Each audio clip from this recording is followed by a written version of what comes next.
ಜಮೀರ್ ಅಹಮದ್ ಅಂದ್ರೆ ಕಾಂಗ್ರೆಸ್ನಲ್ಲಿ ಪ್ರಭಾವ ನಾಯಕ. ಅದೇ ರೀತಿಯಾಗಿ ಅವರು ಅಲ್ಪಸಂಖ್ಯಾತ ವರ್ಗದ ಚಾಂಪಿಯನ್ ಅಂತ ಹೇಳಿ ಕರೆಯಲಾಗ್ತದೆ. ಆದ್ರೆ ಅವರಿಗೆ ಈ ಸಂಪುಟದಲ್ಲಿ ಮೊದಲೇ ಹಂತದಲ್ಲಿ ಸ್ಥಾನವನ್ನು ಕೊಟ್ಟಿರಲಿಲ್ಲ. ದಾವಣಗೆರೆಯ ವಿವಾದ ದೊಡ್ಡ ಮಟ್ಟಕ್ಕೆ ಸದ್ದು ಮಾಡಿತ್ತು. ಈ ಬಗ್ಗೆ ಮಾತಾಡಲಿಕ್ಕೆ ನಮ್ಮೊಂದಿಗೆ ಜಮೀರ್ ಅಹಮದ್ ಅವರು. ಸರ್ ನಮಸ್ತೆ.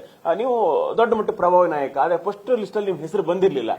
ಇದು ಸಾಕಷ್ಟು ಚರ್ಚೆಗಳಾಗ್ತಾ ಇತ್ತು. ಈ ಸಂದರ್ಭದಲ್ಲಿ ಏನೇನು ಹೇಳ್ತೀರಿ ಸರ್? ಇಲ್ಲ, ಫಸ್ಟ್ ಲಿಸ್ಟ್ ಅಲ್ಲಿ ನನ್ನ ಹೆಸರು ಬರ್ತಂತ ನಿರೀಕ್ಷೆ ಎಲ್ಲರಿಗೂ ಇತ್ತು, ನನಗೂ ಇತ್ತು. ಅವತ್ತೇ ಏನು ಜೂನ್ 2ನೇ ತಾರೀಕಿಗೆ ಒಂದು ಆಡಿಯೋ ರಿಲೀಸ್ ಮಾಡಿದ್ರು. ಅದೆಲ್ಲ ಗೊತ್ತಿರೋ ರಾಜ್ಯ ಜನಕ್ಕೆ ಗೊತ್ತಿರೋದು ವಿಚಾರ.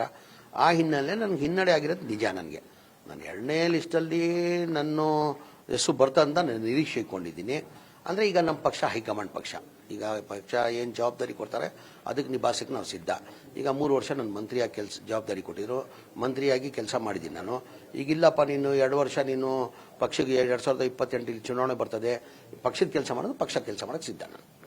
ಸಿದ್ದರಾಮಯ್ಯನವರು ನಿಮ್ಮ ಬೆಂಬಲಿಗರು ಸಿದ್ದರಾಮಯ್ಯ ಭೇಟಿ ಮಾಡಿದಾಗ ಒಂದು ಮಾತು ಹೇಳ್ತಾರೆ, ನಾನು ಆಪ್ತ ಆದ್ರೆ ಪಕ್ಷದ ವಿರುದ್ಧ ಕೆಲಸ ಮಾಡಬಹುದು ಅಂತ. ಸಿದ್ದರಾಮಯ್ಯ ಮನಸ್ಸಲ್ಲಿ ಎಲ್ಲೋ ಒಂದ್ ಕಡೆ ಆಗಿ ಅದು ಕೂತು ಬಿಟ್ಟಿದೆ ಅನ್ಸುತ್ತೆ. ಈ ಸಂದರ್ಭದಲ್ಲಿ ತಮ್ಗೆಲ್ಲ ಗೊತ್ತಿದ್ದಂಗೆ ನಾನು ಆ ಟೈಮಲ್ಲಿ ಚುನಾವಣೆ ಟೈಮಲ್ಲಿ ಕೇರಳದಲ್ಲಿದ್ದೆ. ಬಹಳ ಜನ ಹೋಗ್ಬಿಟ್ಟು ಸಿದ್ದರಾಮಯ್ಯ ಅವ್ರ ತಲೆಯಲ್ಲಿ ತುಂಬಿಟ್ಟಿದ್ದಾರೆ, ಈ ದಾವಣಗೆರೆಯಲ್ಲಿ ಜಮೀರ್ ಅವರು ಪಕ್ಷದ ವಿರೋಧಿ ಕೆಲಸ ಮಾಡಿದ್ದಾರೆ ಅಂತ ತುಂಬಿಟ್ಟಿದ್ದಾರೆ.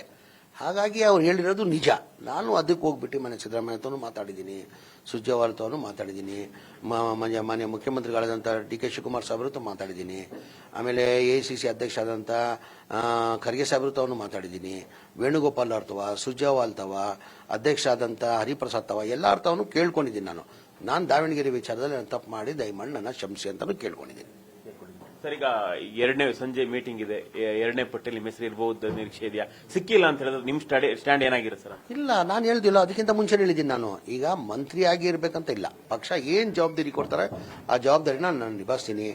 ಈಗ ನನಗೆ 3 ವರ್ಷ 2018 ಸಮ್ಮಿಶ್ರ ಸರ್ಕಾರದಲ್ಲಿ ಮಂತ್ರಿ ಮಾಡಿದ್ದಾರೆ, 2023 ಮಂತ್ರಿ ಮಾಡಿದ್ದಾರೆ. ಈಗ 3 ವರ್ಷ ಮಂತ್ರಿಯಾಗಿ ಕೆಲಸ ಮಾಡಿದ್ದೀನಿ. ಇನ್ನಿಲ್ಲಪ್ಪ 2028 ಎಲೆಕ್ಷನ್ ಬರ್ತದೆ, ನೀನ್ ಪಕ್ಷಕ್ಕೆ ಕೆಲಸ ಮಾಡಿದ್ರೆ ಪಕ್ಷಕ್ಕೆ ಕೆಲಸ ಮಾಡಕ್ ನಂಗೆ ಬರ್ತದೆ. ಮಾಜಿ ಸಚಿವ ಜಮೀರ್ ಅಹಮದ್ ಅವರ ಮಾತುಗಳು. ಕ್ಯಾಮರಾಮನ್ ರಮೇಶ್ ಜೊತೆ ರೂಪೇಶ್ ಬೈಂದೂರು, ಪವರ್ ಟಿವಿ, ಬೆಂಗಳೂರು.